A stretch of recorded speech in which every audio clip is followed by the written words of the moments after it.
Hey guys, welcome to Refined Savage. Today on the show we have two of my all-time favorite people, Pawel and Alina Wencel. We just brought them in. We didn't have anything on the agenda. We just wanted to touch base, and we hadn't been talking for a while, just life stuff and not being able to connect, but it was great to have them in studio, and it was a nice little conversation. Enjoy. Yeah, it's Conan's helmet. My mom bought that for me. Your mom did.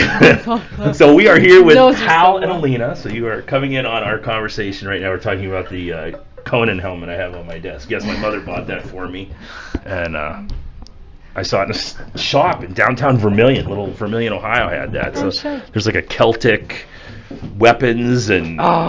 What's the name? Because we gotta check it out. We might be heading into town. Right after you can't miss it. There's a so if you go downtown Vermilion, there's a nice little coffee shop down there. We're thinking about checking out Woodstock. Woodstock is very cool. No liquor, but good food and craft beers and things like that. And they're very right up your guys' alley. So they've got like vegetarian stuff and but right across the street from Woodstock is the store with the Irish stuff in it. I can't remember what it's called. Very cool. Yeah, let's check it out. Yeah, there's all kinds of cool stuff down there. Downtown is huge. So. It's you really get lost. I didn't even tell you the truth. I don't know what's open because it's it's a tourist town. So true. The way it works, off season, yeah. The way it works is sometimes they show up for work and sometimes they don't. So there'll just be a sign on the door that says closed. Yeah. So it's 50 degrees today, so they might be open today. Yeah. It's halfway the season. I just interviewed. Have you guys ever been to Chez Francois down there? We've walked past it because we multiple times. We really like the beach. Yes, if you get a chance, you should definitely. And it's not cheap. Yeah. But Chez Francois in downtown Vermilion, I just interviewed Matt, who's the owner, and it's just amazing. And they're just about ready to close down for the season, but they'll reopen in April, and the food is amazing, and it's like a dining experience. It's like a 3-hour, several courses, and you sit down, you have your cocktails, and then you have a bottle of wine the European dinner. Way to eat, right? That's exactly. Awesome. He said that he had a was it Wolfgang Puck? Someone like that came in once and was amazed that this was a European restaurant in Vermilion, Ohio. Yeah. Awesome. So they've gotten the Michelin rating, top of the food chain deal. So it was a really interesting interview, especially. I don't know anything about fine dining, but we go there once or twice a year just because it's an amazing experience. But then his ideas on business were really cool too. So. And you guys look really good together when you guys dress up. Well, she looks really good. I look like a hitman for maybe a little. No, I mean, you always look good. Thank you, sir. When you dress up, you even look better. Man. Thank you. He's complimented me like not 3 pandering times at all here. That's what happens. He dressed. He's wearing a cardigan for you. I was going to mention that I could not pull off the cardigan. There's no way I could pull off the cardigan. This is my refine. It's very refined. Very refined today. No, I haven't seen you. I think it's the longest time we've gone without. That's the only time I can get you here is if I got you on the podcast. Yeah, otherwise I'm not fucking coming. I know. No, not at all. Too far. I don't want to say it's busy, but it's gotten a little busier with. What's going on? What are you doing? What has happened? I know, Alina, you're coaching now too, and we're doing it all. Yeah. I mean, what are we not doing? You've yet to come to Alina's class. I know. I was thinking about this while I was working out today that I should go. You really should go. Yeah. It's explain your class to me. Yeah. What you did. Tell me about going to On It and the whole 9 yards. So On It in Austin, a pretty cool gym. I mean, I wasn't. People are like all over it, but it was a cool experience. Nothing, They're all on yeah, it people will say it's like end all, be all, but it was a nice experience. I think they're all very. The instructors we had were very knowledgeable. Very good, smart people. I think Shane Hines was our main one, and I really liked him. But so we talked about steel club, steel mace. So we brought in the steel mace to Black Flag. Mm-hmm. So the class is essentially, we're using battle ropes, kettlebells, the mace, and body weight. Mm-hmm. Sometimes we'll do some rings, but So it's a combo of that. We'll do a lot of like Metcon. We'll do a lot of body weight, mobility type of stuff. A lot of cross body movements, transverse movements versus moving, you know. Give me an example. What do you mean, like? So like like a staggered uppercut where you're kind of powering through the hip to move yourself in almost in a transverse plane with like a resistance? Twist. Yeah, you're using a mace. Okay. Yeah, so you have a mace and you kind of do the uppercut with a mace. It's hard to explain if I can't show it, but people seem to like it. Yeah, it's so far. Tom and I did the class. It's been 6 months. Last night, and you know we're going through it, and it's both of us I think have upper body mobility limitations. Sure. Yeah. And it was like a simple movement. It was a dolphin to plank, something like that, right? In the middle of the Metcon. In the middle of the workout. It's I think before we get too far into it, it's very mindful movement. So when we call it the MAMRAP versus an AMRAP. So it's a mindful AMRAP. So you're not just swinging wildly. MAMRAP. MAMRAP. Okay. So it's not like it's not necessarily intensity, but going through a movement mindfully and intentionally. Yeah. And then understanding and learning your body, your limitations and what you're good at. But Tom, we're right next to it, and he's kind of smiling, and we're doing these dolphin to plank. I was like, man, this is probably the hardest thing we do at the gym, right? Yeah. And all you're doing is just you're using your body weight resistance to move yourself in space, and we should all be able to do that. Just in general for health, longevity, not just we talk about performance longevity, not to get into that whole can of worms, but I think that's become a really big kind of goal of my class is to try to promote that and the fact that we should be able to come up from the ground without using your hands. So that will serve you. Did you see the thing on Facebook? I think it was where your ability to come off the ground without using your hands is a predictor of how long you'll live. Yes, just like grip strength. Dan John, I don't know if you ever Yep. And I think one of his books, he's got 50 different ways. You should be able to get up off the ground, like laying down in 50 different ways. Right. And that's a predictor of longevity and health, in addition to like flossing and like something else. Right. Well, I didn't do it 50 different ways, but Aaron, at least two, maybe sure I could we should be able to do so I went down and did it. And it was one of these things where, I can get off the ground without using my hands. I can do that, Yeah, but it's challenging. I mean, she'll hand you a 7-pound mace or a 10-pound mace, and ask you to do a movement with it, and your mind, and you can just watch people and just yourself are like, this is not clicking right now, and you have to kind of slow down and take the time to kind of figure it out at first. Hand position, how do I need to move my feet, and how does everything blend together? Because I think most of the time that we spend, be it a strongman, CrossFit, Olympic weightlifting, we're just kind of it's like the up and down, side to side, so you're kind of stuck there. Now, is this a program you've put together, or is this something that the guys at On It have given you, or is there's a lot of Alina in this? No, it just comes out of my head. Good. Yeah. Make it your own. That's cool. Yeah, absolutely. I mean, you have to kind of. Obviously, I don't know all the movements out there in the world, so sometimes you find certain things and you borrow from people, just like everything else, So and then just kind of put them together yourself. Yeah. Well, that's what I always tell people. I haven't come up with anything original in my life. No. Everything I do with people, it already exists, thankfully. Yeah, someone else has done it for us. Right. So it's just how you put it together, I think, is what makes people different. Exactly. And we're doing this how many times a week? Twice a week. Twice a week.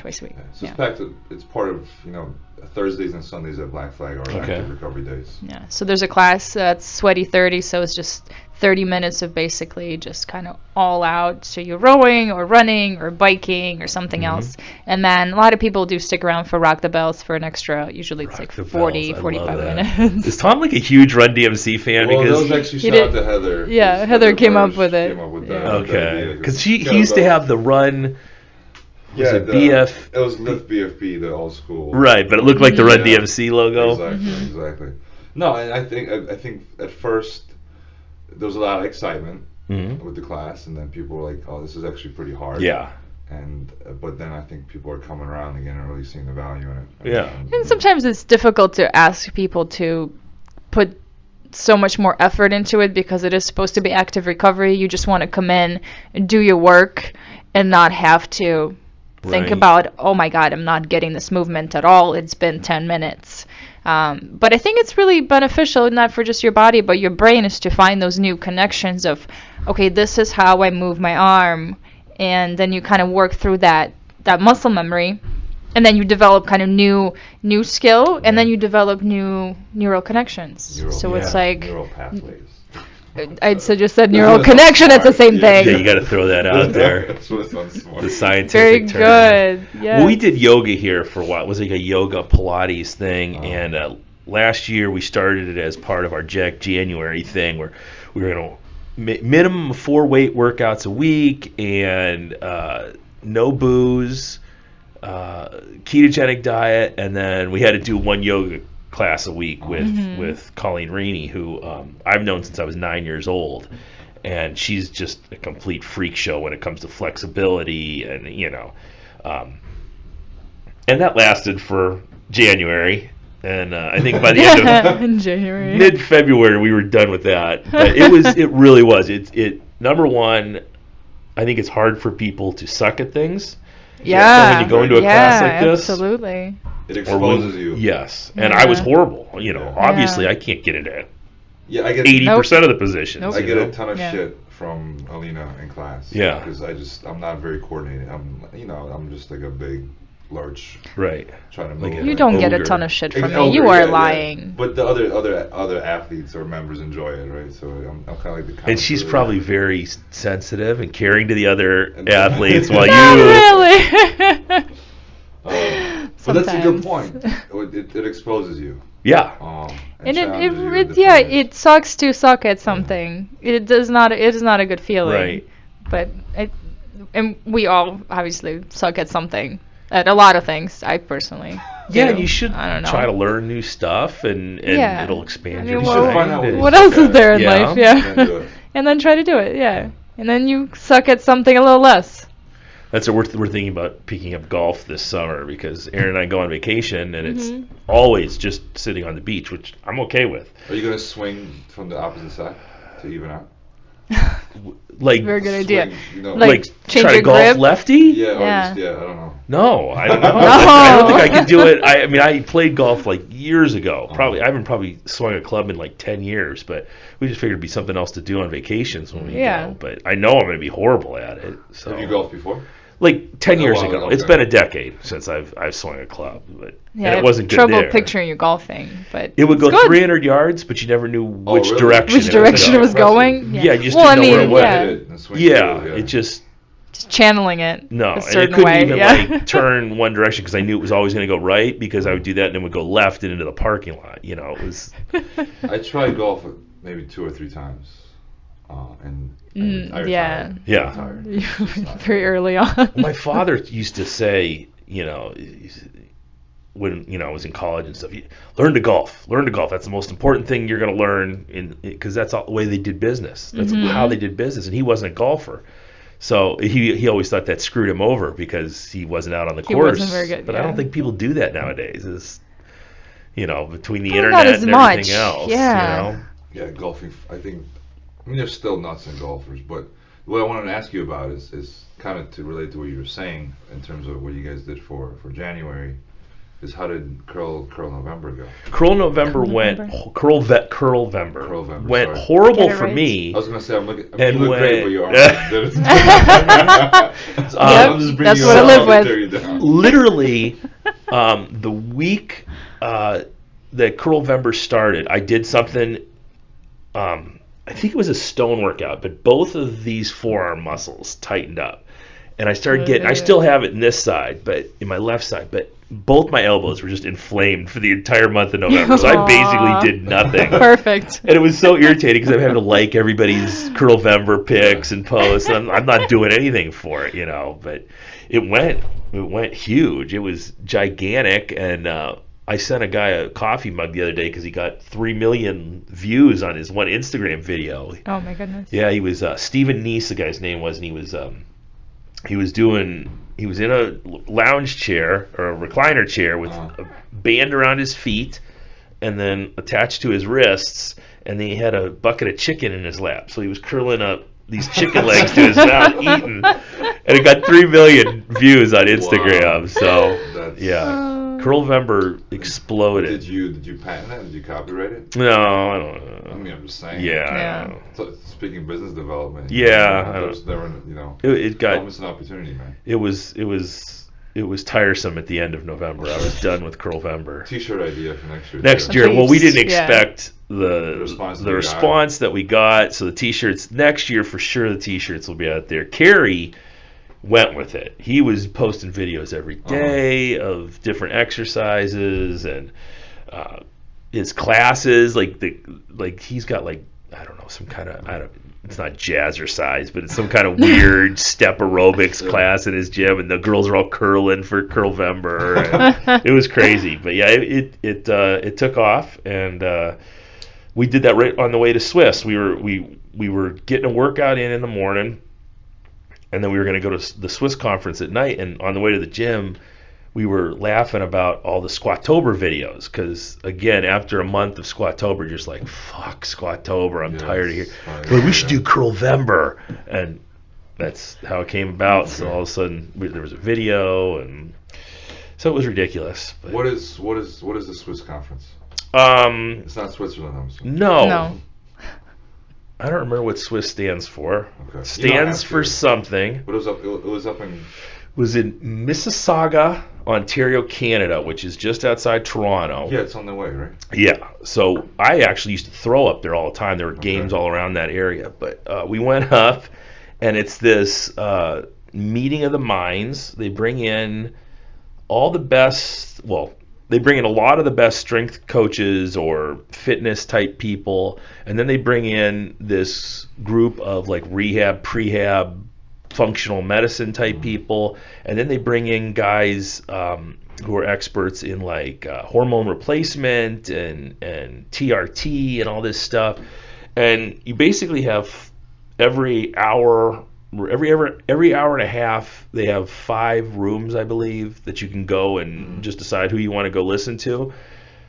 And so that's just what we did. We went up on Friday, and there was, I think there was 2 sessions on Friday, and there was probably 6 or 7 on Saturday, and then another 4 on Sunday. And yeah, it was pretty good. We got to see, I went and saw Ed Cohen and Bill Kazmaier talk Friday night. We missed the first session because we were late. Wendler up on the stage? Wendler was very good. I just say that because I know he doesn't do a lot of public speaking. It was so odd. He's just a quiet, reserved I'd guy. seen him on the internet a couple times, but I never met him in person or anything. And so I'm sitting next to this guy at the bar, and there's 800 guys there with beards and bald heads. So I'm not really thinking about it. And Carrie mentioned that it was, or called him Jim. And I'm looking, I'm like, is this Wendler? And I asked Carrie, he's like, yeah, that's Jim Wendler. And I'd been talking to him for an hour and a half. I, just thought it was just some nice guy at the bar I was talking to. We didn't talk about lifting at all. We were talking about Netflix and what books he was reading and stuff. So that's the next topic on this podcast. Is what? Netflix and books reading. Yeah. It was a really good conference. Wendler's was by far my favorite of the weekend. He talked about, he works with this high school football team, and he just does their strength and conditioning for them. Where does he live?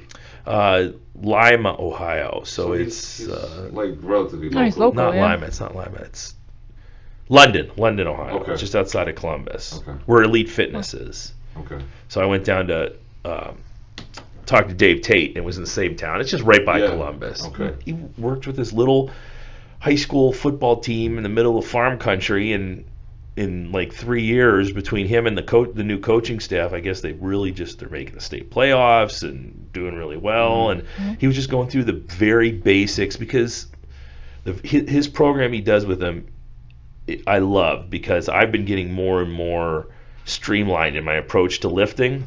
So it's very basic stuff he does with them, and it's super effective. These kids are getting jacked. For the population, and he was just trying to tell everyone at this conference, who probably overthinks the majority of what they do as far as training people, and he's like, you don't have to get fancy. This is, we don't do a bunch of crazy, linear, non-linear work. We squat, we bench, we do trap bar deadlifts, we do goblet squats and dumbbell benches. It was nothing very crazy, but he wanted his kids to be able to run a mile, not just jog it, to be able to run a mile and be able to do a lot of body weight stuff and be able to be strong in these basic movements. And it was really interesting stuff. So that was by far my favorite of the conference. Yeah, you should go up there sometime. Make Tom pay for it. No, we've been to Toronto before, not for a strength and conditioning conference, but to see our favorite band. You were for Wardruna. Yeah. Wardruna. And Toronto's a beautiful town. I love Toronto. Yeah, speaking of if Tom, obviously you know him, he's very supportive of the coaching staff. That if they want to pursue, furthering their development, he's totally down. So we're going to. My whole staff, with the exception of poor Ben Cooksey, who's got a cover class tomorrow, is going down to Ashland tomorrow, and it's Judd Logan, Matt Wenning, Ryan Fanley. I hope I'm saying that name right. Jance Footit, and there's a doctor there who I'm not sure who he is. It's like a speaker series, right? Yes. And they have it every year, right? No, this is the first year they've done it down there. Okay. But should be interesting. I've heard Matt talk a bunch of times. Obviously, I've heard Judd talk a bunch of times. And Jance was...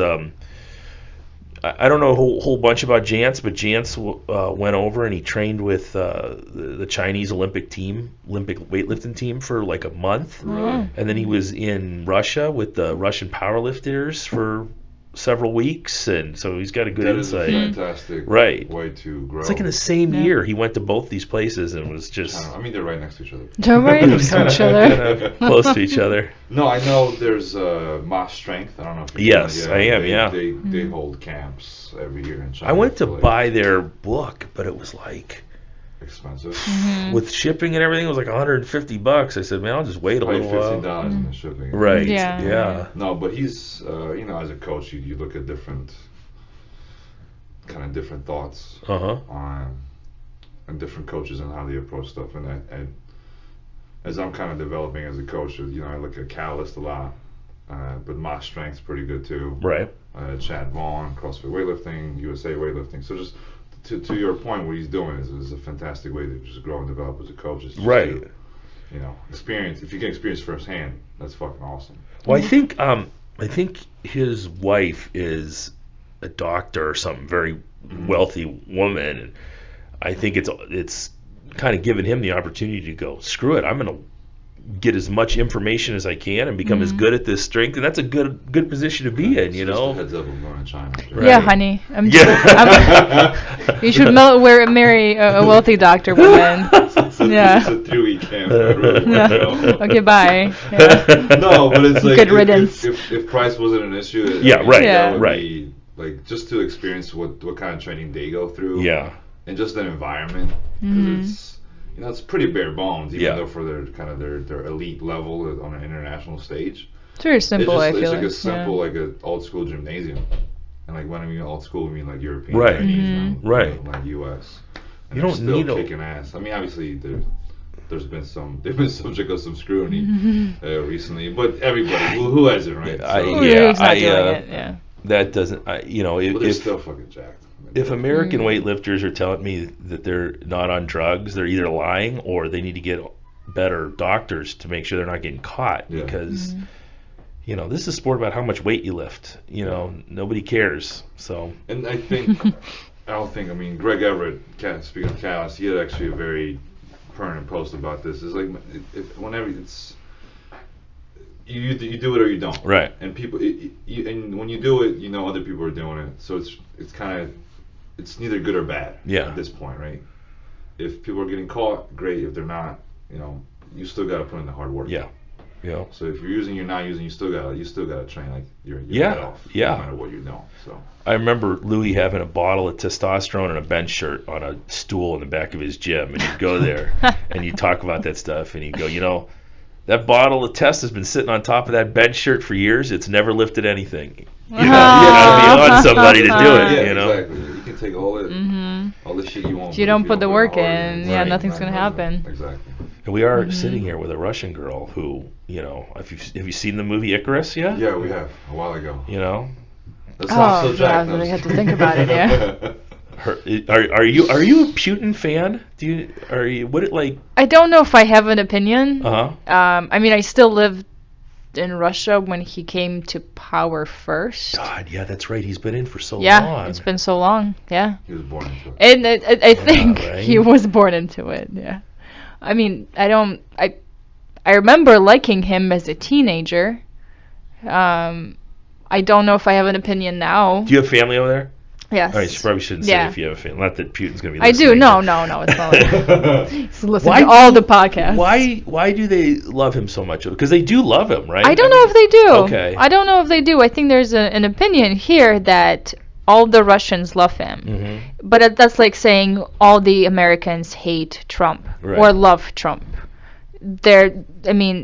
Russia's a big country. Right. There's lots of people there. I don't think there's one opinion where people either love him or they hate him. I think people go about their lives to the best of their ability.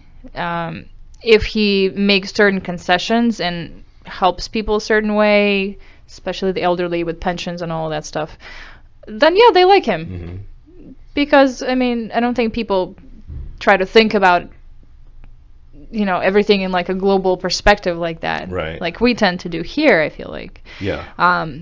Because our lives are easier here. Yeah. To be quite honest. So, people there a lot of people in Russia have, I think, more to worry about. Yeah, more to worry about just kind of the daily life. You're just so bogged down by, poverty and all of that stuff that I don't know if you just have the mental energy to think about how good is he for the world? Probably left for people who have a lot of time on who got time to think about it, right? Exactly. When you look at the map, right? Ain't no one got time for that. Geographically speaking, when people think of Russia, I think they just think about that Western eighth. And Moscow is not Russia. There's a saying, Moscow is not Russia at all. And then you still have everything like the thousands of north and miles east, that spans, majority of the globe. Right. And people tend to live in smaller cities or towns or villages or settlements, whatever you have so I don't know if there's a consensus really about people necessarily loving him.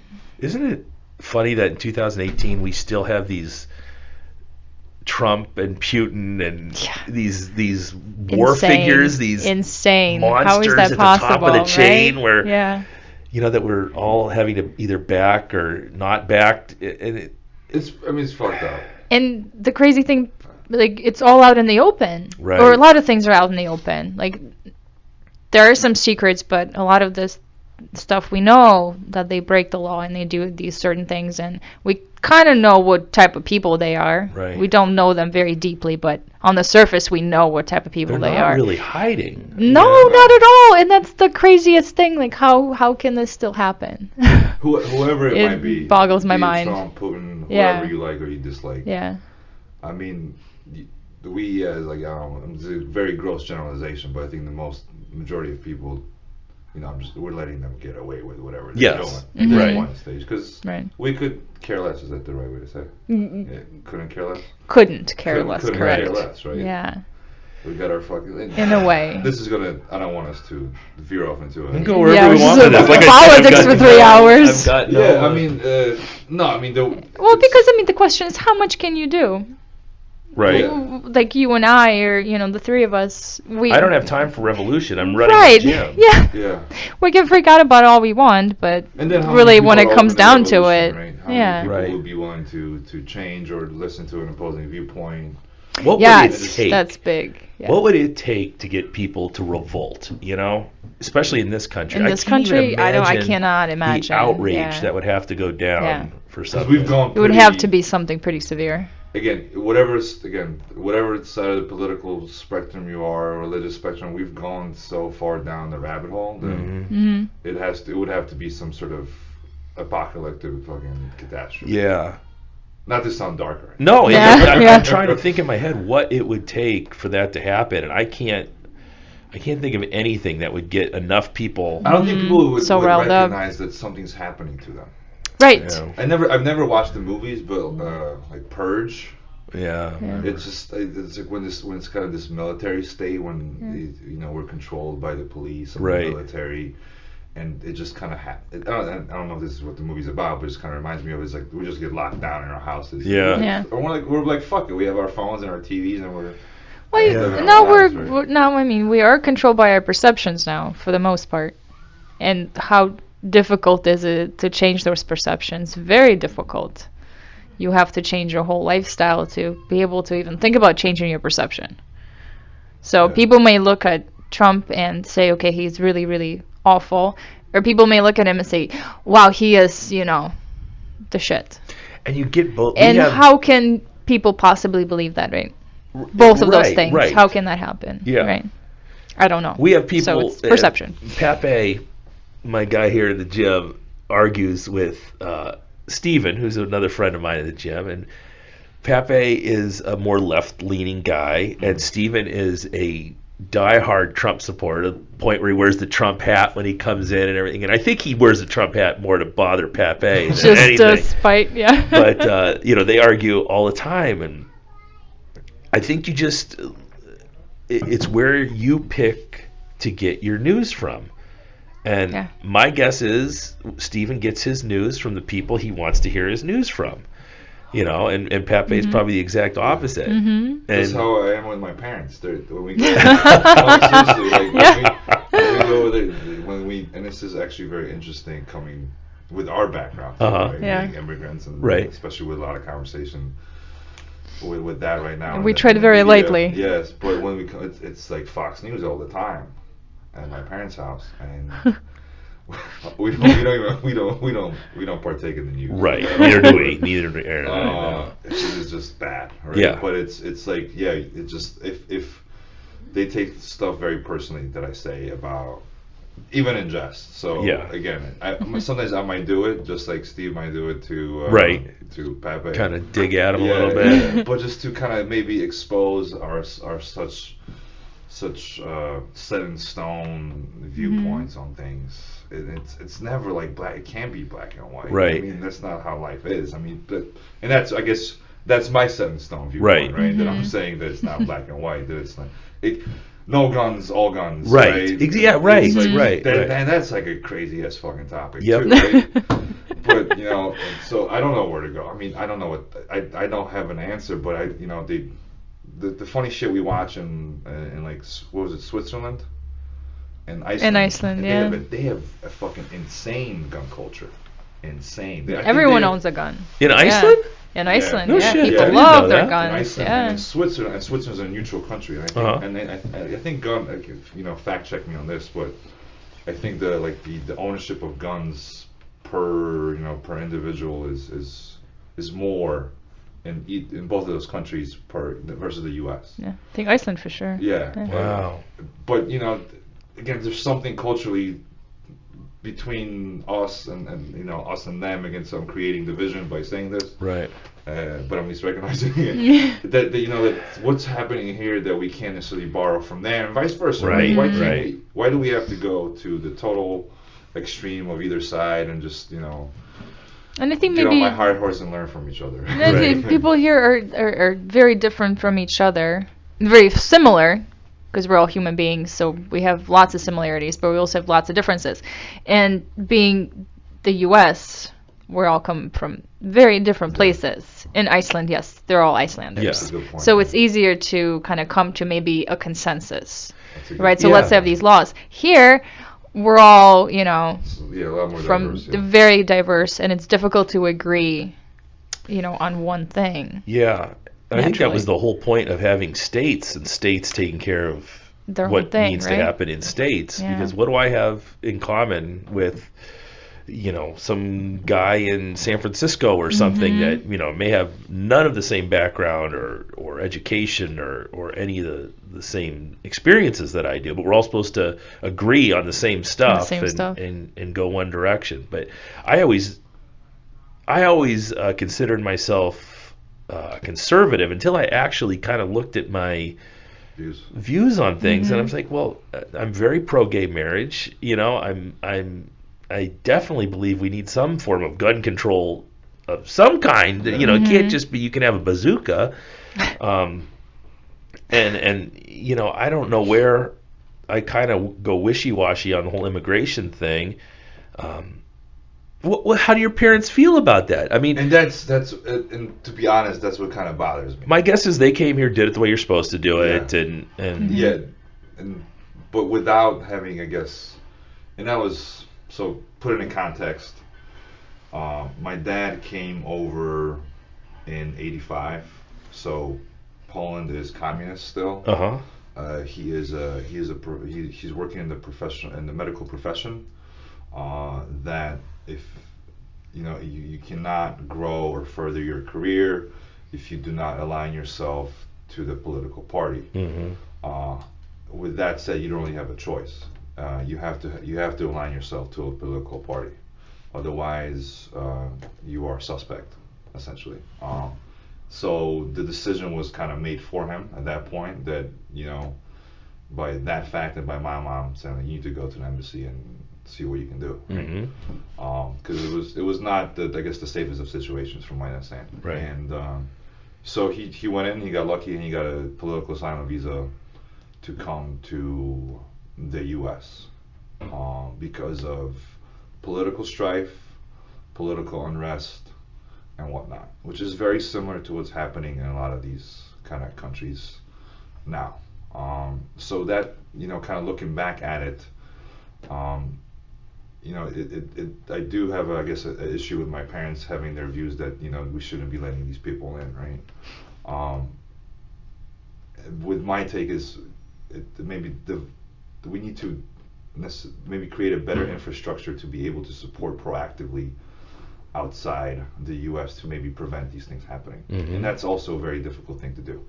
And a lot of people might not agree with that, but it might possibly remove us from the conversation of having these thousands of people migrating from poverty-stricken, corrupt governments. The cartels are running this show. People are dying just for the sake of dying, and I don't know. My view is that if you're better off than someone, you should help them out. Yeah. The extent of that help should be obviously depending on your own situation, right? Discussed. You can't just give them all, right? Everybody come in free willy. There has to be, infrastructure process has to be in place, but saying no to those that are less better off than you, from where I came from, is a very difficult pill to swallow for me. Yeah. So because I would not be in this room with you, having the life that I lead right now if that opportunity wasn't afforded to me. Right. So I had I was very I was more anti-immigration before I went to Mexico and saw the level of poverty down there, and then I kind of had a mind-changing moment where, how are you going to tell these people they can't travel a few hundred miles to help their children? They're living in huts, literally, like no windows. I mean, it's right there. If I had kids and I was living in Mexico and had that opportunity, I'd come north. And I don't know how you tell these people they can't do that. Now, there's got to be some way of screening out the bad ones, but I think if someone just wants to come here and make a better life for themselves, I don't know how we tell them no. We've got these right next door to us. We have Land Pride, and they have a bunch of I'm guessing Mexican workers. Most wonderful people on the planet. These guys will do anything for you. Some of them don't speak English very well, but they're sweet and they're helpful, and I mean, who's to say they can't come in and become citizens and go to work? It's just, they're not blowing anything up, or And I guess what kind of bothers me, since you guys got me started. There we go. Is who would have thought Pawel's been he's got so many. He's been keeping it inside until today. Busting out of his heart again. I'm giving out, forgot to put deodorant too. No, just good. I think again, due to the media cycle, whatever social media, we're also kind of thrust and what we're focusing on a particular moment in time is just that issue, right? And nobody's talking about, again, the exploitation by multinational corporations. This is my corporate, conspiracy theory, right? Yeah. Which is true, right? Even in the U.S., like Monsanto is telling farmers they can't use their own grains, and they're stealing the shit out of them, and people are going out of business, and they can't make a better living for themselves. And they own all the seeds. And they own all the seeds. Yeah. And nobody talks can't about plant that, anything, right? Genetically modified. Exactly, and that's creating a very difficult situation for individuals that are trying to make a better living that might then be upset for people coming in, right? Right. So that's just hypothetical, but also these not only U.S. worldwide, these multinational corporations that are exploiting people and low cost labor. And really subpar labor conditions, and people are trying to get away from that. Yeah. And you never know. Hypothetically speaking, people might be escaping something that a French or a British or a U.S. based company is creating this or contributing indirectly or directly into the environment that they're trying to escape from. Yeah. And which is kind of ironic. They're trying to get to that country. Right. So I'm sorry. Yeah, it's conspiracy theories. No, I mean, I don't think you're wrong necessarily in that. Yeah. So I'm sure that's going on. Yeah. At least. But half the cases. Yeah. Are people then? And it's just like I'm full of bullshit. I'm full of shit right now as I say this because. Am I willing to educate myself and then take the steps to write Monsanto or write my representative or whoever take the action to do that? Well, what would that really do? So we're going back to the whole revolution idea. But you can choose with your money. You can choose to buy things that are, like we'll talk about, fashion. Fashion is a huge polluter of the environment, right? The fashion industry. The second one after transportation, I think, right?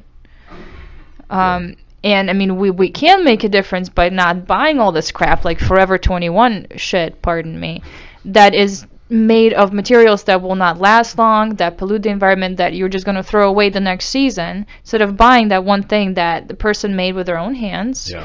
And you are going to pay more for it, but it will last you longer. And I think we can make a difference with little things like that, at least a little bit.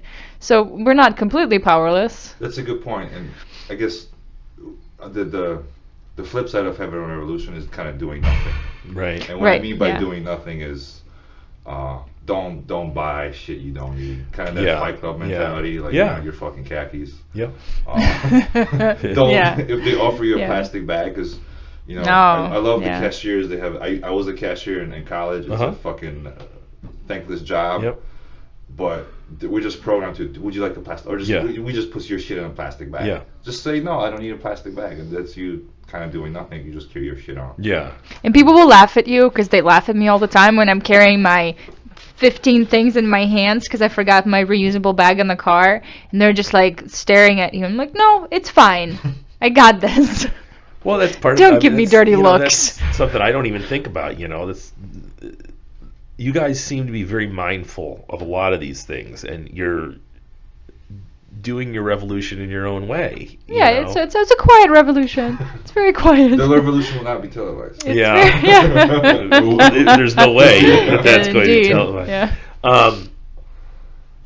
I think it's hard for people to, just like, I don't know what revolution might look like in this day and age is something like that, as opposed to going out with your muskets and and that's what skirmishes. That's what I was thinking. Yeah. But it might not be that. And you can pick your poison with your revolution topic. Like, what do you not like? What do you want to change? We should just ban all guns and just get swords.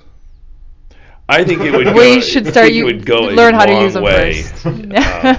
I think a lot of the problems in society come from the fact that people aren't afraid to get punched in the mouth anymore. You know? Yeah, that's a good point. I got punched. I got beat up as a little kid a lot. Yeah. Because I picked fights with people I shouldn't have. Right. And I came home crying because I was a dumbass idiot. Yeah. Learned the hard way. But I learned the hard way. I mean, how many times has Donald Trump ever been punched in the face? Never. Not enough. Right. No, Not enough. So you're sending guessing. kids to war, and guessing. you've never been punched in the face before. You know, I mean, there should be some stipulations to being a leader. Yeah, elected officials need to get punched in the face. Punched in the face at least once in their at least a few life. times. When were you? They get up to the podium. When were you punched? Well, I was 12 years old, and it was in the 7th grade, and I got punched in the face. Okay, well you're qualified. Or if they haven't been, they get punched in the face Right there, right there. Yeah, and we'll see how they take it. And people See how they love take it. If they People cry. People love, people like violence. I'm Most all people for love going it. back to edged weapons. I think that would solve a lot of problems. Would make wars a lot more difficult to get yourself into. You know, and. But then who's gonna want to punch a woman in the face? Well, Then there's no depend elected on the officials who are women. Oh, okay, sure. There you go. Equal rights. Right. True. But not too. True that. I'm gonna veer off topic. Okay, Make veer away. Like a really hard turn. But You're very good at that. very hard turn. Speaking of swords, Uh-huh. you need to get on this Warlord trilogy. Okay, that's the thing you posted the other day, and so I loved good, it. Mark. But what is it? What? So this has been one of my favorite books for years. It's a trilogy. So the first book is called The Winter King. The second one is Excalibur, and the third one is the second one is Enemy of God. The third one is Excalibur by Bernard Cornwell. Okay. He also wrote the Last Kingdom books. The ones that were Netflix? They were Netflix, yes. I hated the show on Netflix. Yeah, but- the story. We'll Yeah, we'll Okay. talk about that. Yeah, we'll break it down. We'll argue Yeah. Um, I only made it through like 4 episodes. So. It's not like that. Okay. Yeah. So it's a story about King Arthur, I suppose, in part. Yeah. He wasn't a king here, but so it's a much more realistic interpretation of the legend, Right. in quotation marks, the legend. And I kind of got Powell onto it this year. I tried really hard to do it for the longest time, and he did. I'm very, very thankful that I did. I think it's one of the best books, audiobooks we've ever What's it listened to called? or read. It's The Warlord Chronicles. The Warlord Chronicles. I'm writing this So down. it's 3 books. If you can get on audio, the the author, actor, yes, the voice Jonathan actor Keeble, is- so good. like your voice, but better. No, I'm just kidding. Just a little bit better. No, but it's very riveting. It really, if you're into that kind of myth, Yeah. legends, 300 King Arthur, And it's not really mythological. It's- There's no King Arthur. I think it's historical fiction. he's taken it more from like the historical Welsh perspective of who he may have been. That he was some kind of warlord at the time. Exactly. Battle Yeah. chief. Yeah, and I mean, most of the elements of the legends are there. Like Merlin's there, although he's not really a wizard. Nimue is there, Guinevere is there, but you have some of these new characters that really make the story come to life to me in so many different ways. And there's none of that kind of French cycle bullshit of how they were knights errant and Right. all of that. Right. Because It's dark and Yeah. it's gritty. It's of real. all the King Arthur books I've read, this to me seems the most real and lifelike. Okay. And I've read like It's not like the many, Sean Connery, whoever else is in that movie. of the Camelot one. Yeah, it's not It's that. not like You probably don't remember the old 1982 Excalibur movie where they were all in like this really crazy armor. And we shit? saw watched the trailer. watch Yeah. a trailer It that was was like super oh cheesy. Yeah. Yeah. It was At the really time cheesy. it was cool, but it's now looking back on it, it's Yeah. super But it's cheesy. not that. And it was I cried listening to that book multiple times. Yeah. Yep. because we listened to it and it's literally 60 hours of your life. Well, 3 books. Yeah. 3 right? books, yeah. yeah. I mean, you can speed it up and listen to 1.5, 2 speed. No. You Oh, can. we do that all the Did time. you really? Yeah. But it's still, I mean, for you and those that for listeners and Yeah, I get a lot of people who text me on after shows and wanting, what books are you reading or what book did he talk about or whatever. So I'm sure. Yeah, it was because I think the last time we talked, I was always very in kind of like the nonfiction stuff. Uh huh. Mm-hmm. but that just kind of fries your brain. Yeah. So I mix them in. Yeah. And that actually helps back to like coaching and keeping your mind fresh from like training perspective too, programming stuff like that. Actually, it helps me get a little creative. Not necessarily that you have to, but it helps to just keep your mind fresh. And it was just. I'll have to check those out. It blew my mind. Yeah, it blew my mind. You're welcome, Did you read honey. Bloody Rose yet? No, I haven't, because I have like 5 books. I'm just like trying to get through them. I never talked to you about Kings of the Wild and what you thought of that. It was really fun. Yeah. It was such like an exciting story, and you kind of didn't know where it was leading to, in a way. Yeah. So yeah, I enjoyed it. I haven't picked it up because I've been listening to 3 audiobooks. Like 10 books. Yeah. Yeah, I really do. I'm the same way. I've got them waiting. It's terrible. Yeah. Well, I'm reading them all at the same time, Mark. Oh, God. I'm not even waiting. That's tough. Yeah. I mean, I'm reading the Witcher books, so I don't know if you've the video game they're based on this Polish author's, I think, 11 representing over here. Oh, honey. And I'm reading one nonfiction book that's pretty good. Is Mary, Queen of Scots. Is a biography by Dr. John Guy. It's the only nonfiction book at the moment, but it's very good. It's very good. Highly recommend. But yeah, Warlord Chronicles all the way. The other Bernard Cornwell book is Agincourt. Okay. And I think I might have sent you the. If I didn't, then but yeah, it was just it's again historical fiction, but it's the lead up to the Battle of St. Christmas Day. Okay. And he has, I mean, this particular author has written many, many books. But his battle scenes, I think, are some of the best that I've read in anything. Just because they're just so real. I mean, there's dudes puking and having diarrhea and, like, the smell of the person's breath on your... It's just, you feel it. You really feel like you're there. Pressfield's like that, too. Gates of Fire was very gritty and dirty and, you know... You're not standing there in your gleaming armor. And no, none of that. He also incorporates a lot of the environment, like how the grass is, moving in the wind. Obviously, a lot better than what I just said. But like the birds flying and just like the sounds, it's very multi-sensory. Yeah. Is that the right word? Yeah, that's very good. Look at you using your words. That's what's up. I love it. What about the Kingdom? Or the Last Kingdom. So we actually, why did you not like the Last All right, this is going to sound really bad, especially to Alina. But I started out with The Ugly Girlfriend in the very...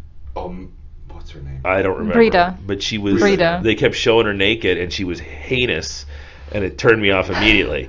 But then there was just a lot of this. They made it like hokey, like he was. At least the first 4 episodes that I watched, it was just kind of corny, and he had like a shaved mullet thing going on, and like I said, the girlfriend drove me nuts. That she was kind of ugly. And shaved mullet. I think that's second season, maybe. Give it a second chance. Yeah. I think this last season, I think, was very different. Does he get rid of the girlfriend? Because she was really hard to look at. He's gone through like 5 ladies already, good. Mark. Yeah. He is. I think each episode he's got at least a couple different women. Yeah. So you're gonna throw in gratuitous sex and nudity, and I would like this to be a decent looking girl. You don't have to be that period piece for me to see that she doesn't have good teeth or But I think the first season versus I actually appreciated that they were like very real women. No. I did. No. I mean, that's a woman's perspective. Yeah. Maybe, hey, let's have some realness. Granted, he was also... he's got 6-pack abs. He's right. a big fat guy. So from that standpoint, that was not tight. But Uhtred, son of Uhtred. Son of Uhtred. I think I see where you're coming from. I think the first season might have been just like maybe too pretty, maybe or clean, right? But I think because it takes a turn for the worse. Okay. Yeah, and everyone starts dying, and this last season is very different. And then you have battles and shield walls and more death. And I'll have to give it another shot. Revenge and. I think I was watching. It's been out a long time, right? Yeah, I mean you could probably watch all 3 seasons over. Yeah, you can. Yeah. Did you like the Vikings? So I'm way behind. But I liked it. I liked the show a lot. So you liked it more, okay? Yeah. The ladies were better looking in this one. Yeah, Lagatha is something else, man. Wink, wink. Holy cow! There was an interesting video on YouTube we watched.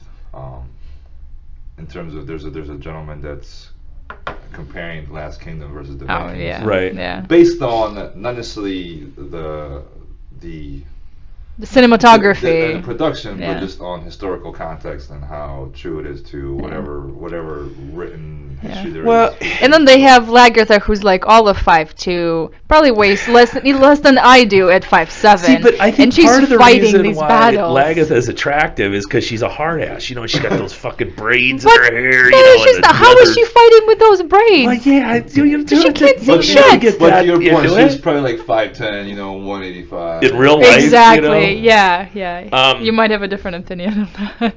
One of those things that bothers me though is because I've heard people complain about Vikings not being historically accurate, and you read Seawolves, didn't you? The talk about Ragnar, and obviously this isn't a historical retelling of this, you know. Yeah. And it's the same crazy arguments I heard when the Thor movies were out in the movie theaters. That this doesn't the Marvel movie? Yeah, it just doesn't stay true to the Norse myth. And I'm like, yeah, well, Iron Man and the Hulk wasn't in Norse myth either. You know, these are movies. Well, the saga is very close, right? Yeah, I'm sure Iron Man's in there somewhere. You dum-dums. That's why they haven't made the sagas into movies, because it would just be like some guy just killing people in a hut. Yeah, Totally random, yeah. That's exactly Did what you it read would be. Neil Gaiman's reworking of the Norse myth? I read most of it. I could not get into it. I read half of it, and I was just like, okay, I've read them all before. Right. It all sounded the same to me, so it's Yes. like rereading the same stories. It wasn't anything crazy, but I think it's a good way if people have never read them before. It would be a really good introduction. I think it's written in a like a funny way. I think it was kind of humorous to me. Right. Yeah, Neil but Gaiman's got that weird sense of Plus, humor. half the Thor and Loki stories are meant to be, I feel, like funny, the way they're written. Yeah, he's dressing up like women, and, you know, which is always... He's riding chariot of goats that Right. he eats, you know, and then they survive. Okay. You know, I didn't you haven't know read these. those. Yeah, you haven't. I mean, I'm learning. I'm here to learn. Yeah. I just read Asgard to Valhalla, which is like a... they take the Norse myth and the sagas and they kind of re-explain some of them, but then tell you how they apply to stories you hear nowadays, like Lord of the Rings, and how it was all, you know, influenced by that. A lot of Neil Gaiman's stuff was influenced by that. And I've been getting into Neil Gaiman a lot ever since American Gods. So I read American Gods and loved that. And I just read Good Omens, which was a funny... By him too? Yeah, it was a funny book of his. And then what was it? Fragile Things, which is a collection of short stories, which had another American Gods story to finish it out. Was the last? Really? Yeah, it was like another shadow into another. What happens after, kind of? Well, it without being a spoiler alert, it's Shadow in Scotland, and he kind of retells the Beowulf story through Shadow as Beowulf. Oh, that's interesting. Yeah, really interesting. And it was very surprising. I didn't know that was going to be. All of a sudden I'm reading this and they're talking about Shadow, and it was really cool. But yeah, check out Neil Gaiman's stuff. I was trying to figure out why his name was Shadow the whole time. I mean, I know it comes out. He did. He reveals it during the book. Yeah, I don't remember that. Really? Okay. Yeah, because I won't spoil it, but it was we read the he's not a extended black edition. guy in the books, just in the show. Like, you can't really tell. He's darker skinned. He's got darker complexion. Yeah, so people suspect that he has a little bit, because we read the extended book. Yeah, yes. the unabridged version. That's the one I read too. That was like 8 million pages long. Yeah. But it had a very interesting ending. I like how he. I don't think I'm spoiling this in any way. What I did appreciate about the book is the idea of the gods existing in different cultures. Yeah. Simultaneously. Yeah. So you might have your Odin in the U.S. or you have your Odin in Iceland, right? And they're not necessarily the same person, which is pretty cool. There's been some kind of pagan revival in Iceland where they're Of Vasatru. Yeah. That's pretty amazing to me. Like the whole of Scandinavia, I think. I think everywhere. Mm-hmm. Well, I am ordained now. So you are. I am ordained now. So done. 5 years. We're doing it. What? For our what are those things called? Read-up? We'll talk about it later. Okay. She's trying to hook you in for another 5 years. You better another think twice 5 about years. this. But my son asked me, he says, "You don't even go to church." I said, "I'm in the Church of Crom." Conan's God. He said, "Well, that's not a real thing." And I said, "Well, if I'm going to be picking imaginary characters to worship, I'm going to pick a cool one." So you can marry people? I can marry people, yes. Okay. Church of Crom, that's very cool. Okay. Yeah, in the Church of Crom. How much did the certificate cost? It was like $50 or something. Wow, it was like expensive. $35 well plus the shipping and everything, and then I still have to if someone wants to get married, I have to actually register it with the state, and so I'm sure there'll be a fee there. Yeah. Okay. I'm good with that. Well, congratulations. Thank you very much. Thank you. That's a potential business opportunity. That's very become ordained. Start marrying people left and right. I told people that I will marry you for a box of cigars or bottles of rum. That's my fee. Yep. One or both, or You'll take whatever. I'll take whatever. As long as it smokes or booze, I'm in. Have you married anybody yet? Not yet. No. Okay. I don't think I've had any. We had one chance, but this was great. Allison, she's not Allison Hinkle anymore, but one of my athletes here got married, and I love her husband, and I love her. They're both fantastic people. But I've got a rule here that if you invite me to your wedding, you get a doormat. So I go to Target and I buy you a doormat. If you don't invite me to your wedding, I get you a really nice gift or a cash prize or whatever. I don't want to go to your wedding. So she sends me an invitation. And it says, "We know you'd rather stay home. Enjoy your day. Thank you very much." You're Boom. Uninvited. Gave her some cash. This actually, very smart. This might be just an idea since we're talking about this. What we can do is have like a pagan ritual wedding. Yes. Mm-hmm. And you can be our. See now, but that's what I was talking about. Yeah. That's what I was talking about. You can be our druid. And I like you guys. I would like to go to your wedding. And we wouldn't do it here, obviously. Right. We would do it in somewhere else where we can Yes. wear proper clothing. Yeah. Hey, 2020, with flyers. June 2020, we're doing Ireland, Scotland, Iceland.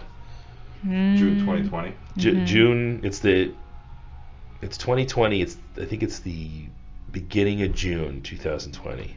Okay. Like the second week of June is Masters World Championships in Killarney, okay. Ireland. So we're just gonna go there. Fuck it, who cares? We'll just go over and do that real quick. And then Ireland, real quick. We've looked into it. Like Ireland is a treasure trove of beauty. Yeah. But you knew me, I just want to lift stones. Yeah. So we're going to go up into Scotland, lift Who some cares about stones, the beauty? Iceland, lift some more stones. So you guys should join up with the group. I'm trying to get like a merry band of explorers to go over there and do this. Well, we're going to our second trip to UK in May.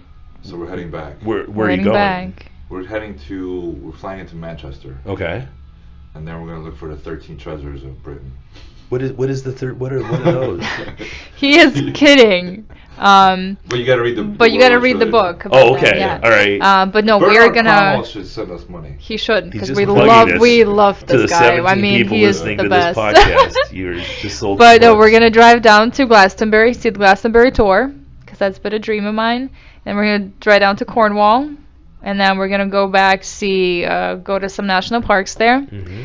Lake District, Peak District. Then we're gonna drive up to Scotland, go to a national forest there, and then we're gonna cry our eyes out and come home.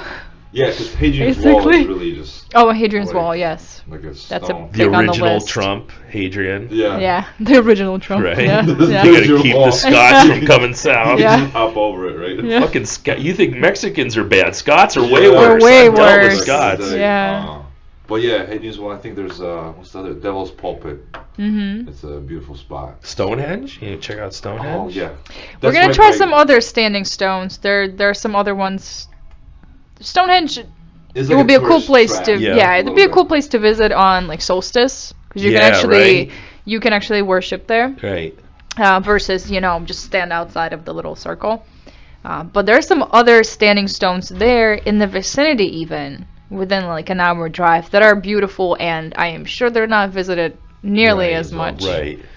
Like the ones we went to in Scotland. Yeah, and those were, that was... we touched stones that have been there for thousands of years. Yeah, right. And we're the only just ones. An amazing experience. And nobody else is It there was with you. beautiful. That's pretty cool. And you're just like, I don't know, am I gonna be, taken over by some spirit from, the Middle Ages? It didn't happen. Yeah, didn't happen. I'd like to go to a lot of these places without the noise and distractions, and like some of the Mayan ruins and stuff. I'd like to check them out, but we went to Tulum, and I think we've talked about Tulum before, and how that was a mind-blowing experience for me. And especially when you're high. I'm just kidding.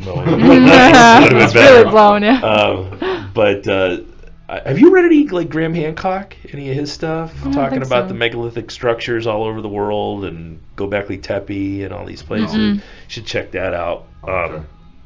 But I'm fascinated by who put this stuff up and why they put them up, and why were these hunter-gatherers building giant temples and carving stones? Just the arrangement of it alone is just mind-blowing. A lot of it they think is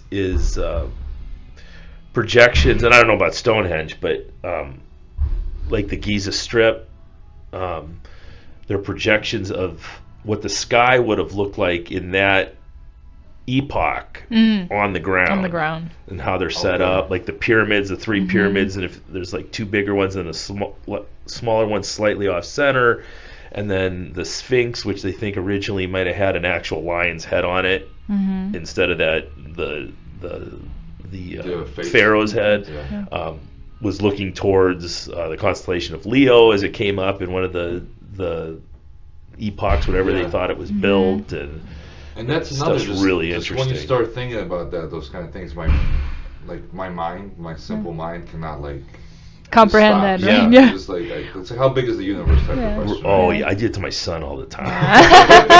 Because he comes home and he'll be like, "Oh yeah, we talked about the Big Bang Theory in class." I'm like, "Yeah, I don't know if I buy that." He's like, "What do you don't buy that?" I said, "What if it's just always been here?" And he was like, "What?" I said, "What if the universe has just always been here? We have this such narrow mind, the way we think that there has to be a beginning and an end to everything." And I said, "What if it's just always been there?" He just sat there, just like broke his mind. Yeah. Staring off into space. None of this is real, man. Yeah, none of this is real. It could be just a DMT trip. Somebody's DMT trip. CBD, right? We got approved by Congress, right? It's in the works. It's in the works. The bill is in Congress. We've got some at the house. It works really well. Okay. Yeah, it helps you sleep. And I told you about my forearms and elbows. I rubbed it on my elbow, and it'll make it go away. Do you feel anything besides the local effects? Do you feel anything otherwise? There's no THC in it at all. Right, so there's no other, you don't have any other feeling. And you won't piss hot if they're drug testing you. You won't piss hot. Yeah. Never, that's, wow. There's a crude way of talking about that I've never had to pass a drug test. Sorry. But edibles don't work on me anyhow, so I just use it as a topical when something hurts. I rub it on there, but you can put it under your tongue, and it's supposed to help you sleep better. I've never tried anything of that sort. I've never smoked anything. I've never done any sort of drug whatsoever. So I am a little paranoid. I'm already paranoid, so I don't want to be any more paranoid. You've never smoked marijuana ever? No, I've never smoked anything ever. Never had the drive to do it, to be honest. I think you should look at, not that you need to, but I think there's a lot of... I feel like I have enough psychological problems as it is. I think it'll make them better. I'm serious. I shit you not. Now, I am not a guy who smokes marijuana very often. I mean, very rarely. But when I'm given the opportunity, I'll take it every time. Well, yeah. I'm telling you. I tried CBD oil. I would try that topically. That'd be my first foray into the world of, and the next thing you know, I'm addicted. Well, and I'll blame you guys. I just heard a podcast the other day, and the guy was talking about the cannabis plant and how they've traced civilization back as far as they can, and wherever you find civilization, you find the cannabis plant somewhere in the culture. So it's always been intertwined with what we do. It's only been recently that they've taken that away and turned it into a bad thing. And that was a whole political thing too, back in the whatever. 50s. Yeah, did you ever see the video of Henry Ford's hemp car? No. Oh God, it's amazing. So he made this car out of hemp, and he's sitting there with this sledgehammer. Yeah, you can't grow it. You can't grow it. Right. Yeah, but you can get it from Canada. Hitting this car with a sledgehammer, and it's just denting and coming right back. Yeah. And really, hemp is awesome. That was one of the things they wanted to get rid of, because it would have ruined the steel industry if you were making everything out of this plant you could have grown. Yeah, there you go. So we can buy clothing made with hemp. Yeah. Yeah. And it'll last you again. It's going to change. States are going to fall like dominoes. Colorado is thriving. Yeah, they are.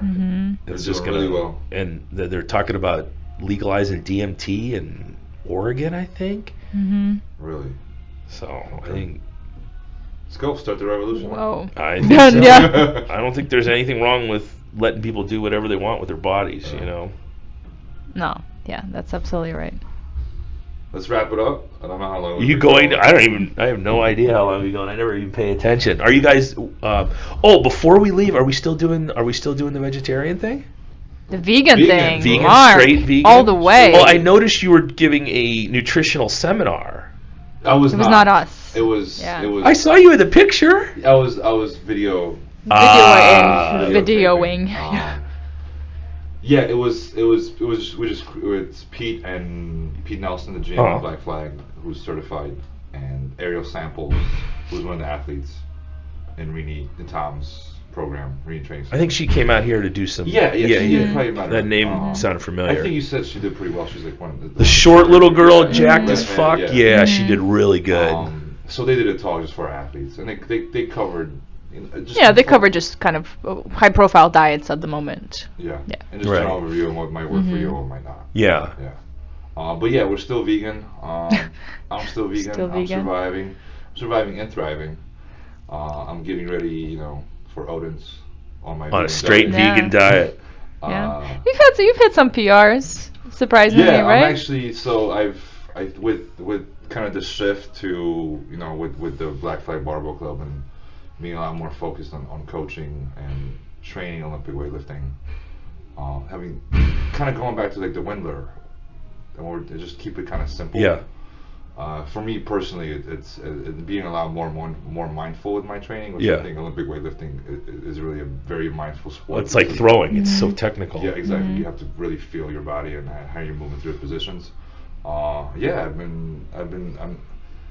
I don't want to say I'm as strong as I've ever been, like back to like my mid-20s. Right. But I'm feeling pretty good. Because in your mid-20s, you were the heaviest you've ever been too. Yeah, and in my mid to late 20s, I was like 250. Right? Yeah, so you're. Yeah, and per body weight, you're probably stronger now. Yeah, than I was then. Yeah. And you're not. Where are you getting your protein from? From Alina. From Alina? Yeah. She makes my food. I was like, that just sounds bad. Don't take it the wrong way. No, I mean, I so when I was like everybody else, or a lot of people always focus where the fuck am I getting my protein from? I just don't care. Yeah. I just eat. Right. I literally, again, going back to all the diets out there, macros. And you eat whatever's given to you. How about that? I eat whatever I eat. Yeah. That does not include animal products. Right. Yeah. And we tried to include a higher protein, or we try to put, so you kind of look at your plate. So obviously we eat higher carb, I think, than a lot of people. Yeah. But it's the carbs that's like more complex carbs, right? So we're not eating Twinkies. But so you throw in, so you make sure you have some fat there, you make sure you have some protein there and some carbs, and then, throw some pumpkin seeds on there that you roasted yourself. Delicious. I love pumpkin seeds. And, I mean, just try to make things yourself as much as you can. Most of the time. Most of the time we cook ourselves. Yeah, so, I mean, we do use some minimally processed things. You just for convenience sake, you have to. Yeah. We do eat pizza once a week. Or twice. Usually once. Yeah. What are you talking about? Tuesday's pizza day. Come on. Well, cheese isn't vegan, is it? You can get pizza with no cheese, but you can also have just like a bread with sauce on it. Cashew cheese. You are a maniac. Mark, you are just cashew an animal. cheese, buddy. Come cashew on. cheese? Yeah. Try it. You can't make cheese from cashews. Oh yes, you can. Almond milk. We had cream cheese. We had cream cheese last week that tasted like freaking salmon cream cheese. It's better than, because I still remember what regular. I don't want to say regular food. Listen. It's gonna be 2 years in February since we've been vegan, so we still remember. We'll go out. We'll get a nice big steak. And we'll have a few cocktails. I won't let you get out of control. I'm gonna have like an allergic reaction. No, you're gonna be fine. You're gonna feel like the Hulk. You're gonna be just like veins will be popping out of your arms and. When Alina goes out of town. All right. Yes. Next time she takes the trip down to Honor Academy, I will know that you guys are eating steak without me. Alarms will be going off. Yeah. Because I won't really go. You just out of town. Right? She ends up at Chez Francois. Or yeah. Right. Yeah. I don't know what you got to go to Chez Francois. I don't know how you do. I mean, they have. We'll order off menu. Like, hey, can we just get some? Talk to Matt. I'm sure there's vegetarian options. Sure, they'll figure something out for us. No, but going because beans, quinoa, rice, just vegetables. People I think dismiss as vegetables just for vegetables and don't really consider them as sources of protein. Right. Mm-hmm. Like broccoli, obviously the volume increases and it's not as dense as let's say a steak. Sure. But it's still there, right? You can argue that from I guess being vegan, I'm a little biased, but it might have a better I guess nutritional makeup for you, right? Shit like that. Yeah. I don't think you can argue with the fact that vast majority of people could eat more fruits and veggies. Absolutely. So, I mean, I don't want to be like dogmatic about it. I think the worst thing to do is to view this as a dogma. There's no one diet that's going to be best for everyone. Right. Absolutely not. Keto is not going to save you. Vegan is not going to save you. The DASH diet, the Mediterranean diet, whatever. You pick one and you see what works for you. Yeah. Right? I moved I was straight keto for a long time, but I've thrown in, it seems like even, like I'll go out and eat sushi once in a while. Mm-hmm. But I've done the test strips afterwards, mm-hmm. and I don't come out of ketosis. I think because I was on it for so long, and my carb intake is so low that I think my body just doesn't know what to do with carbs. But I eat cashews, which are high in carbs and things like that. But I basically just eat meat and vegetables. And to tell you the truth, vegetables taste so much better. Well, no, I function better. Like there was probably a 2-month period, maybe a month and a half period where I ate nothing but meat, mm-hmm. red meat, yuck, every meal, and butter. Yeah, and stick of butter, and that's all I'd eat was just a huge steak, and I felt fucking fantastic. But I don't trust it. Yeah, so I added the vegetables back in because I know something's even though off, I feel great, something's probably not right. But I think it's just the way certain people are wired. That. I don't think there's one diet for everybody. If you're feeling like shit, if you're not recovering properly, if you're not sleeping right, it might be time for you to try something else. Yeah, and if you're doing like talk about longevity, fits your macros, you shouldn't be eating Tootsie Rolls and Reese's peanut butter cups. I don't care if it does fit your macros. Just starve yourself, right? As long as you get your fix. Right. But talk about longevity. People may feel good on a certain type of diet for a short period of time. But then, 2 years down the road, how is that reflecting on their overall health, right? So, you might feel really good eating meat for like 2 weeks. And then I think a lot of people maybe get sick of it after a little bit. And then they add some other nutrients in because we kind of know now, we should all be eating fruits and vegetables and nuts and seeds and, not necessarily whole grains, but... that type of stuff. And it's difficult because we all have, I think a lot of keto people, a lot of vegan people hold on to that like it's, It's a tribe. Yeah, it's tribal. Absolutely. Mm-hmm. And you feel like, someone is offending you personally. Yeah. And people feel like they have to protect that which is really bad because then you just argue against that other person who has a different opinion and they will never agree with you. Right. Fuck you, Mark. Yeah. That's right. It's just like politics. Yeah. Politics, right. Yeah. Screw your keto diet, Mark. I'm not full keto anymore. It's like diets, politics, religion, gun control, everybody. It's like crazy, man. This conversation just came full circle. Came right back to politics. Whoa. Who would have just thought? Something, yeah. Whatever. It's a circle. That's right. Circle of life. Well, we draw a Venn diagram. I think you guys should go down to downtown Vermilion and check it out, and go to the new coffee shop down there. It's called Rude Awakenings. So, and then I think there's an alpaca store down there too, so you can get a new cardigan. Great. Yes. Being vegan. Vegan. Yeah, what? Vegan alpaca. What is that made out of? This was before I was vegan. I've actually. Yeah, you said that sweater for a while. Well, they don't kill the alpaca; they just take its fur. But this is not an alpaca. Well, the whole thing, like you buy wool, and they don't kill sheep, but when they shear them, they will actually cut off their ears because they're in such a rush, and then these sheep are fucking bleeding all over the place. Well, you can't. It's because not you get done on purpose. you get it's paid. A mistake. They feed those fucking sheep too. They don't have to. They feed them crap. But they don't have to go out in the wild and find food. And one more thing with meat: are you eating wild grass-fed meat or conventional? Mark, here's why I don't eat grass-fed meat. It tastes like shit, and people lie when they say it doesn't. Yes. You know, I like a nice fatty steak, corn-fed.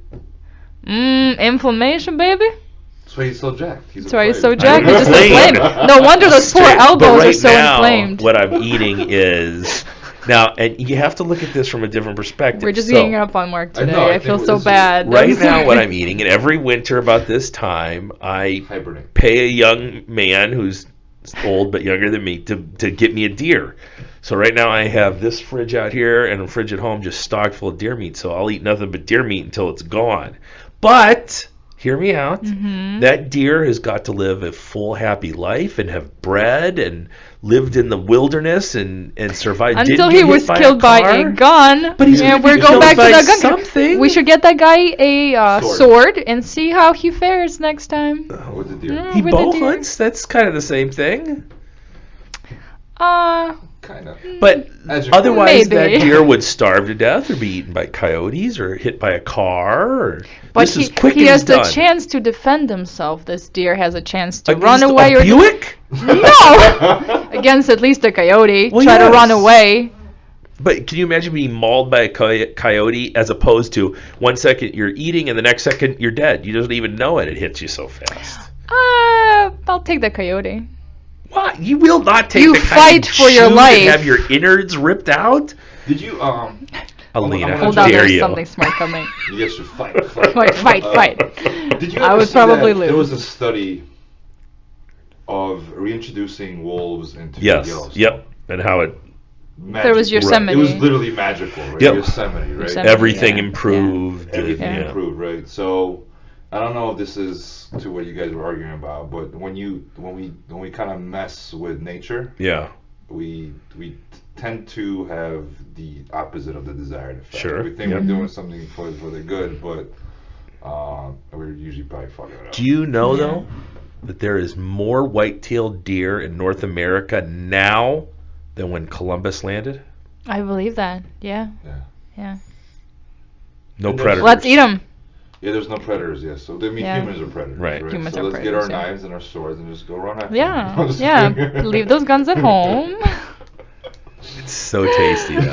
Very good. It's good meat, I'm telling you. I believe you. I believe you. Let's wrap this up and let you guys get on with your day. I want to thank you guys for coming in again. This is Alina's third time in here, and Pal's like fourth. 100th episode. Just listeners, audience, I don't know why Mike brought us back on, or me personally, but our wild ramblings. I appreciate. Thank you for having us. I like talking to you too. It's always an interesting conversation. And if you get anything out of this conversation, just reflect on what's going well, what's going poorly in your life, and maybe see how you can change it. Start a revolution. Yeah, if you're passionate about something, find ways. If you're like we are, I think, passionate about the environment. Obviously, veganism in a way. Olympic weightlifting. Yeah, find all a way the that I you don't like. can. Veganism and Olympic weightlifting. Just find a way how you can contribute to that cause, okay? And coexist, because I think this is actually a beautiful microcosm of what can happen. Yes. Not to like start. Well, just between us. I mean, we're very different from Mark, and then we find ways to like each other. That's a right. lot. I consider you one of my best friends. My good buddy. Yeah. My good buddy. And we get along fine. Absolutely. Mm-hmm. Even though he has a murdered deer You want a deer carcass. He has a murdered deer carcass in his freezer. Don't do that around here. Someone's gonna whack you. Get really big antlers. Don't do that. Thank you guys. All right, thank you for coming in, guys. You. And this has been the Refined Savage. See ya. Bye. Hey guys, I hope you enjoyed that video with Pawel and Alina. It was a lot of fun. It was a great day, and it was great to connect with them again. If you're looking for something cool, check out the online programming. Look, guys, it's the best way to get in shape. If you aren't here at Blind Dog, the next best thing is to train with us in the online community. We have programs for fitness, we have programs for strongman, and we have programs for Highland Games and track and field athletes, as well as fundamental programs for your basic starter, just starting off. All the programs can be done in a home gym or at Planet Fitness or wherever you happen to train. So give us a holler. Any questions, blinddoggym@gmail.com. See ya.